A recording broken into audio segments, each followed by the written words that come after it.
Ну что, мы продолжаем. Мне, как всегда, я забыла поставить на авиарежим. И как только мне кто-то звонит, у меня сразу пропадает звук. Я уже знала, что он пропадет. Ладно, продолжим мы с вами прорабатывать шею. Я хотела вам сказать рекламную паузу. Да, что на моих курсах мы все это делаем. Приходите на мои курсы. Кто купит, да, что есть курс фейс-пластика по работе с костями черепа, где это все прорабатывается с гайдами, и все там прорабатывается скрупулезно и досконально. Так, поехали дальше. Мы с вами выучили два движения, но мы с вами их проработали очень-очень тщательно, да? 10 раз в каждую сторону тянем ушко наверх. Делать вот это делайте каждое утро. И шейка вам скажет спасибо, но через боль не делайте. Опять что ли нету звука? Нет, вы меня не пугайте. Так, я все жду, когда мне напишут, есть звук или нет. Появился. Так, все, поехали дальше. В одну сторону, в другую. Мы с вами выучили 10 раз, ухом тянемся наверх и тщательно делаем в одну сторону, в другую. Сначала так, а затем повернулись и с выдохом проворачиваем еще дальше. Это все мы выучили в первой части. Кто начинает смотреть со второй части, зайдите в Инстаграм, посмотрите первую часть. Так, дальше мы с вами прорабатываем шейный отдел. Сидим ровно, сидите ровно, как в йоге. Мы с вами сейчас делаем сидеть ровно, всегда очень важно на тазовых костях. Что значит на тазовых костях? Спинка должна быть не такая. Вообще, кстати, когда вы сидите на тазовых костях, вы так или иначе спину выпрямите. Вы можете даже вытащить вот так вот ягодички и прям сесть на косточки. И у вас сразу спина выпрямляется. Это очень полезно. Вот в йоге упражнения, кто ходит на йогу, прям регулярно тоже на тазовых костях. Кто ходит на растяжки, вот балетные растяжки, там все делается на тазовых костях. Затем мы с вами берем вот так вот ручки. И тоже можно, вот знаете, прям в такой плоскости соедините лопатки сзади. Можете вот так поиграть, да, лопаточками сзади посводить. И напрягите зону между лопаток. И начинаете, удерживая напряженную зону между лопаток, заводить за голову медленно, медленно, медленно. Завели и сзади вот так вот взяли. Между лопаток удерживаем зону напряженную. И начинаем в одну сторону наклоняться. Вытягиваем себя в разные стороны. Один локоть тянется у вас наверх, а второй вниз. Растягиваем себя в одну сторону. И в другую тоже делаем медленно. Замираем на 5 секунд. Растягиваем, растягиваем локоточками себя в разные стороны. Опять наклон. Растягиваем, растягиваем себя локоточками в разные стороны. Опять наклон. Растягиваемся в разные стороны. Не забывайте между лопаток удерживать в напряжении. Сделайте так тоже. Можно в каждую сторону 5, можно в каждую сторону 10 раз. Остаемся в таком же положении и начинаем укреплять заднюю мышцу шеи. Смотрите, каким образом. Захватили и начинаем. Здесь уперлись. Хорошо. Держим и удерживаем сопротивление. И теперь подбородок мы уводим вот таким образом, да? Подбородочек вот так. Вдавливаем, как будто вы делаете себе второй подбородок. Ну, раз, да, 10 раз. Очень классное упражнение на расслабление и укрепление именно подзатылочных мышц. Подзатылочных мышц это там, где у нас зона, позвонок атлант. Мы его и расслабляем, там напряжение, убираем асимметрию, дисфункции, потому что здесь у нас именно дисфункции крепятся фасциально со всего тела, когда все фасции идут и уходят вот сюда. И у вас тогда само основание черепа начинает смещаться туда или иначе. Кстати, со смещением основания черепа, со всеми асимметриями мы работаем. Фейс-пластика, работа с костями черепа, первая часть. Те, у кого асимметрии, которые не понимают, как с ними работать и что с ними делать на лица, и они усиливаются, пожалуйста, мой курс фейспластика работы с костями, и вы, конечно же, получаете гайд смузи в подарок. Нет, там еще гайд тоже есть по фейспластике, по работе с костями черепа. Мы постарались сделать с дизайнером как можно красивее. И очень красивый, я считаю, получился гайд смузи. Ой, как мои ножки, смотрите, отражается эта тень. Вот так вот я сижу. А я сижу на лавочке. Так, ладно, поехали дальше. Это мы с вами сделали, и вот таким образом вдавливаем тоже 10-15 раз. И сейчас мы с вами сделаем лопаточное отжимание, тоже очень классное упражнение. И вот у вас уже будет комплекс. То есть вы становитесь на четвереньки. Да? Видно меня? О, видно меня. Ну, как обычно, ладони под этими, под чем? Под плечами. И делаете вот таким образом именно лопаточные отжимания. У вас мы с вами должны лопатку привести к середине спины.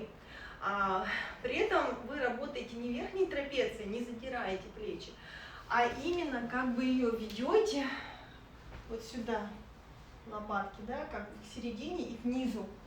То есть вот поделайте вот эти лопаточные отжимания. И там 10-20 раз с утра. И у вас получается шикарнейший комплекс на каждое утро.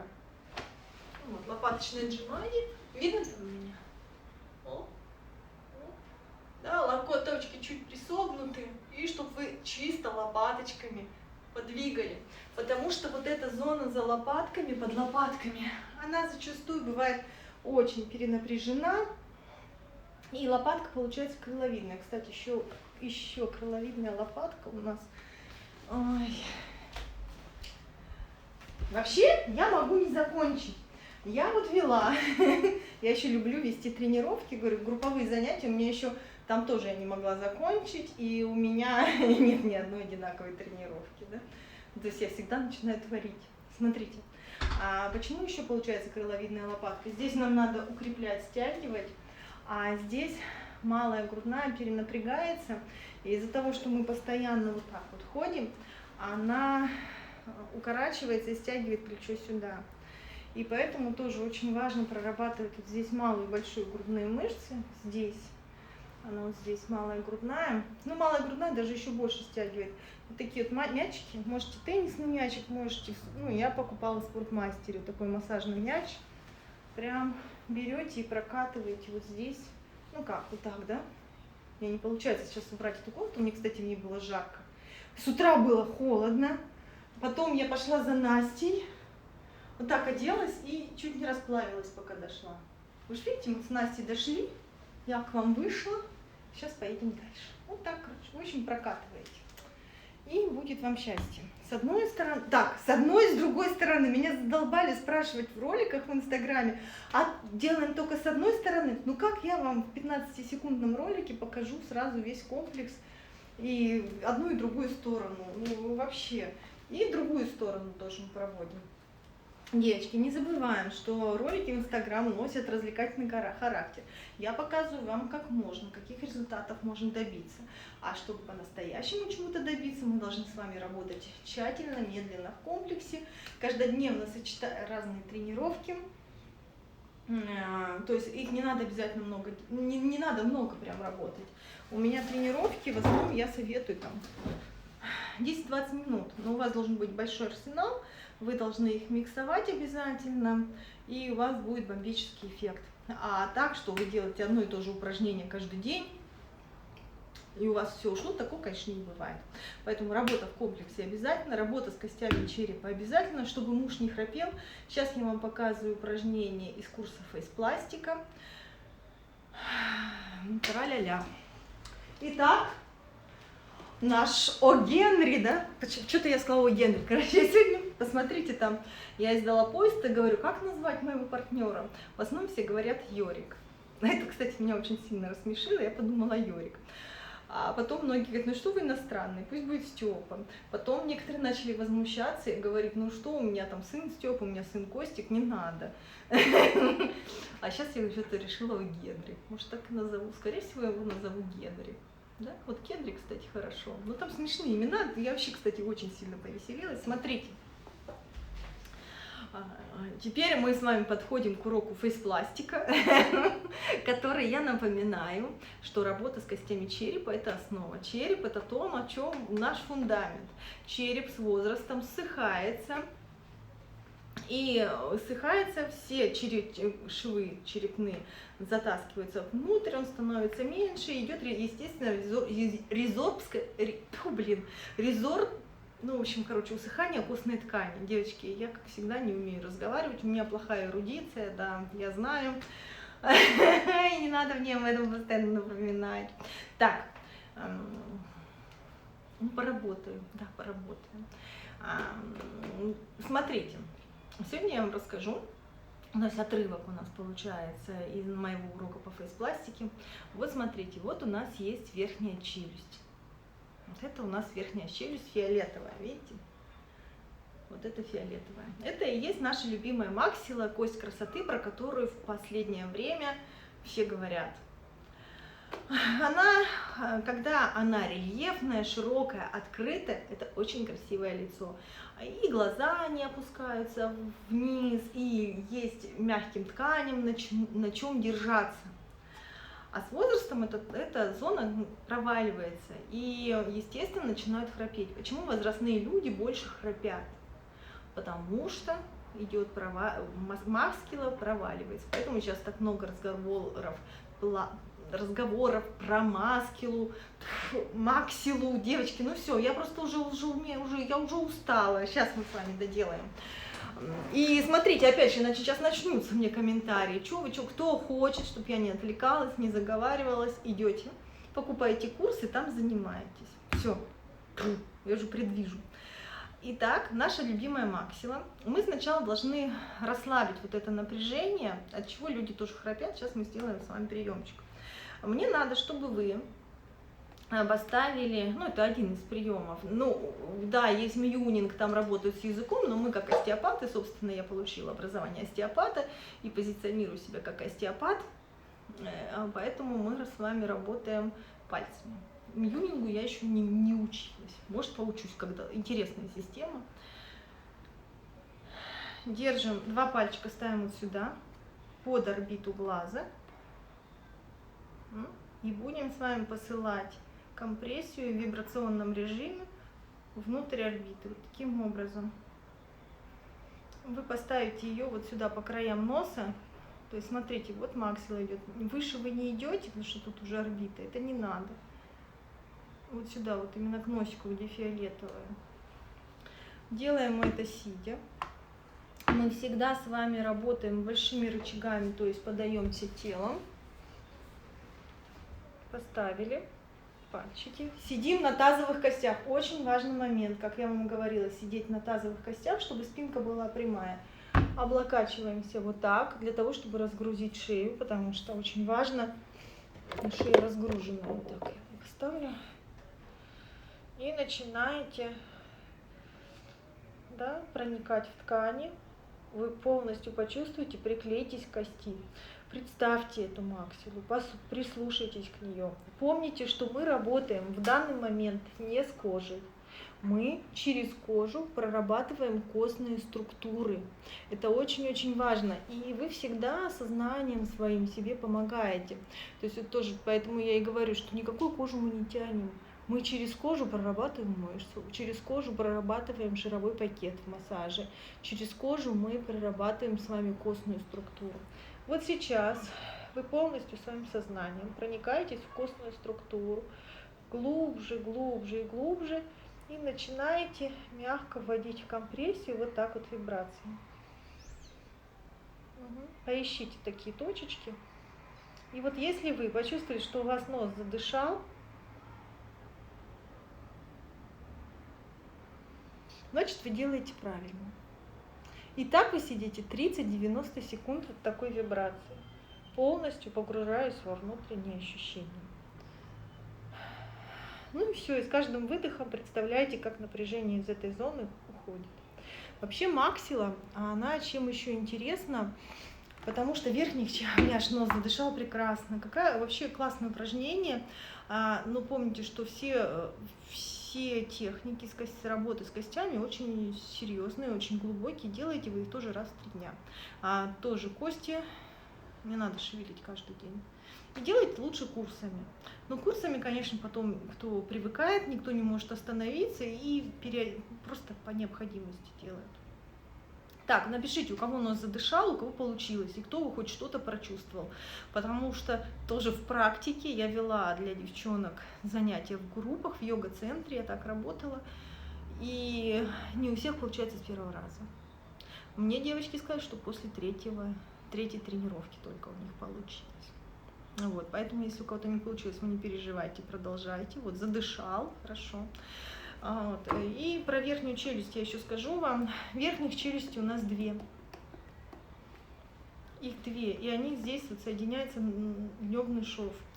И так как шов, а любой шов это всегда зона высочайшего напряжения, он скручивается внутрь, да, и, собственно, поэтому максилла тоже западает. Поэтому мы с этим шовчиком мы все должны делать расширение верхней челюсти, потому что нос, вот эта вот зона, она сужается. И вот очень часто, кстати, она сужается у детей, когда прикус, бывает прикус неправильно, все обязательно работать вот с максиллом остеопатически. Кстати, с детьми я все-таки вам рекомендую все-таки сходить сначала к специалисту. Почему? Потому что специалист все-таки своими ручками лучше поправит. Если вот есть нарушение прикуса, обязательно сходите. Понятно, что к ортодонту, это однозначно к ортодонту, еще и к остеопату. Остеопат тоже, потому что вот может поработать с костями черепа, и у вас будет очень классный результат у ребенка, а вы можете подучиться и сами тоже, тоже править, но уже в поддерживающем режиме.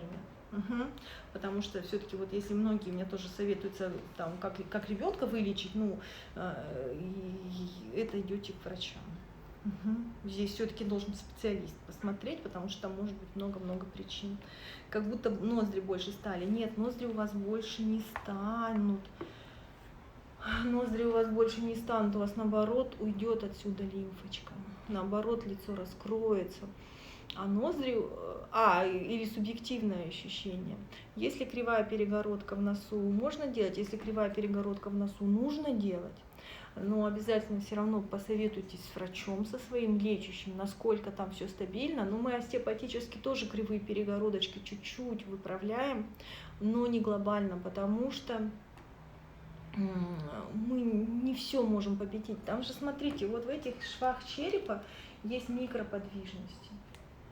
Мы не можем все изменить. Все изменить это, конечно, всякие операции. В любом случае мы всегда все можем сделать лучше, гармоничнее, лицо сгармонизировать. И слегка мы нос, да, есть определенная степень, когда мы нос можем поправить перегородку, но в основном перегородка не когда именно она кривая, а когда это обусловлено перенапряжением других частей черепа. Вот здесь, конечно, мы вообще очень хорошо можем поправить, то есть когда оно возрастное.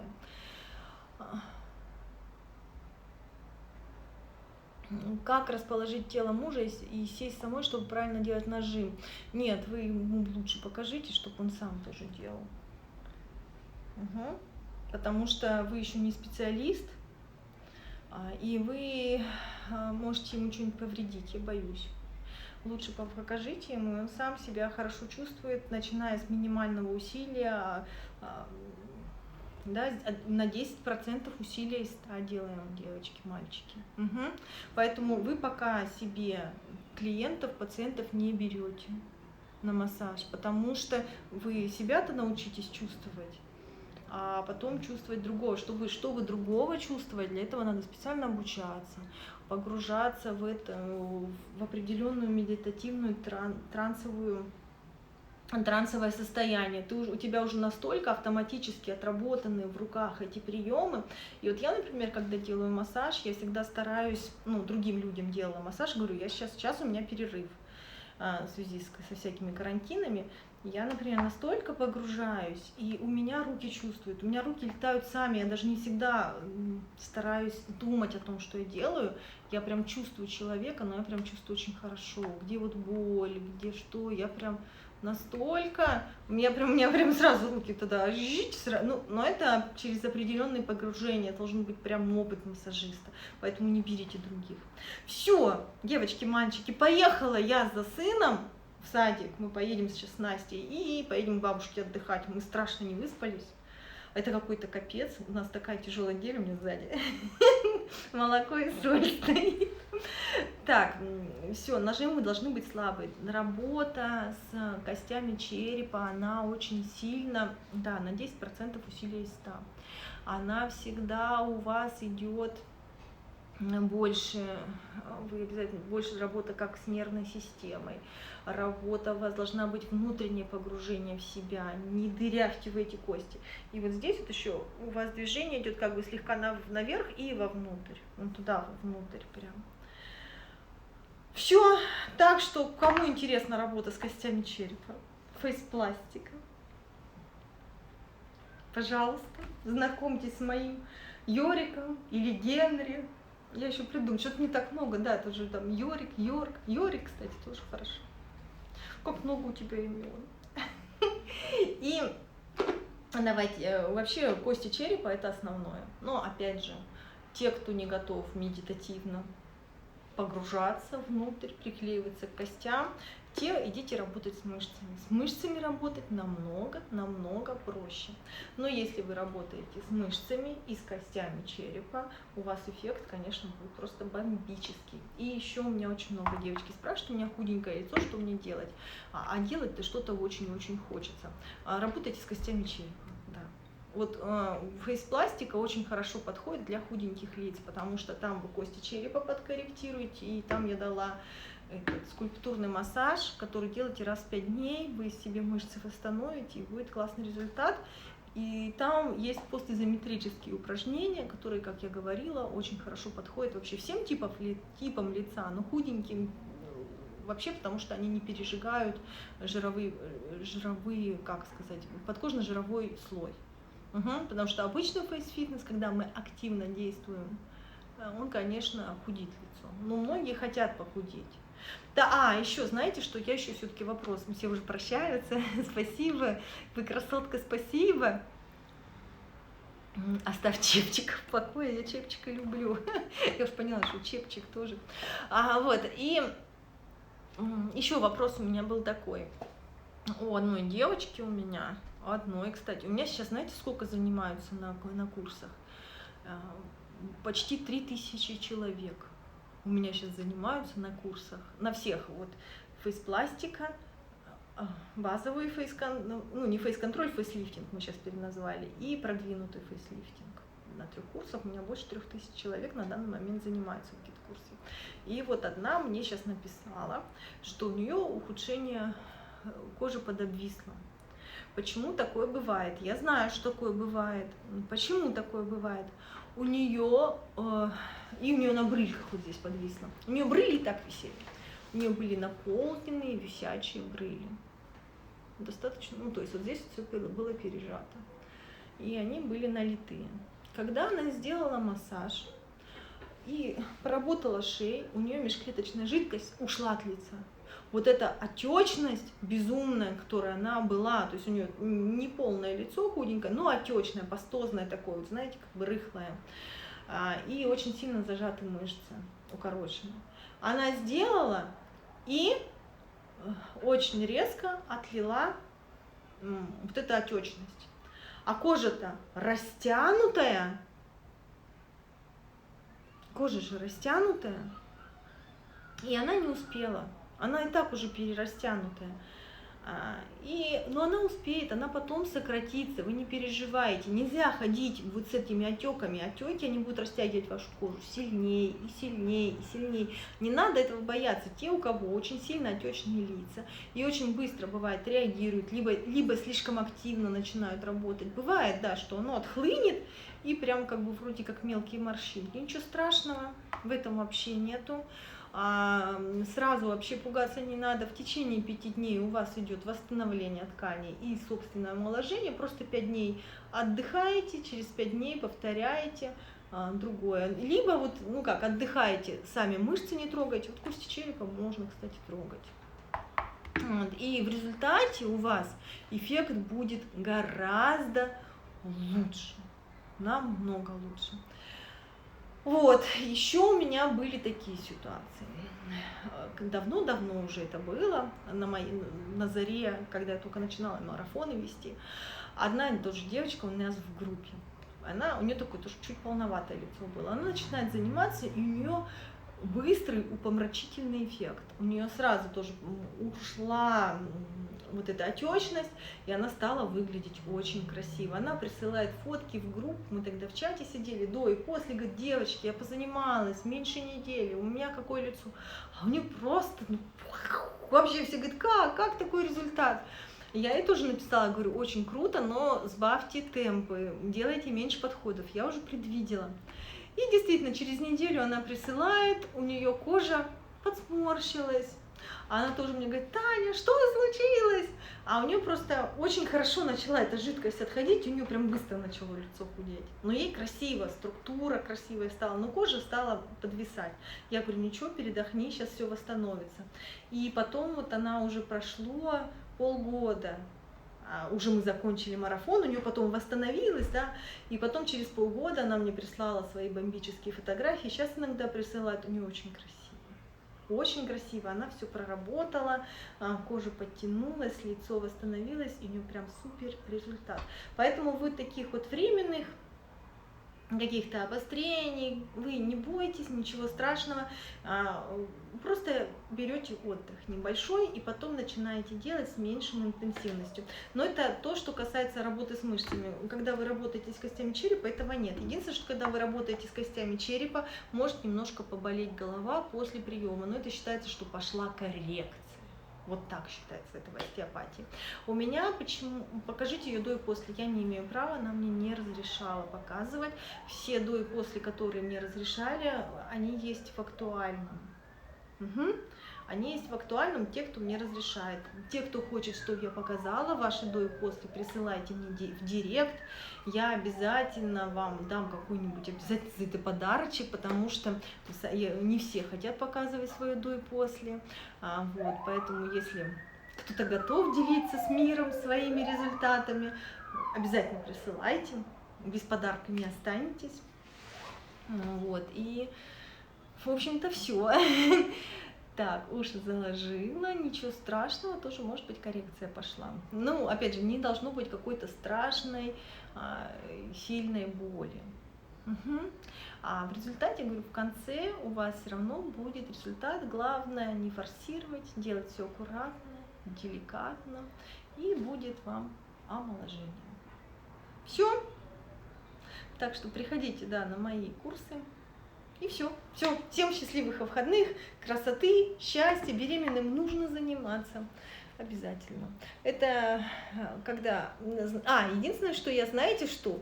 Здесь вообще противопоказаний беременности, кормления нет. Но я когда у меня эти вот кормящие мамы приходят, я им все-таки я боюсь давать им лимфодренаж.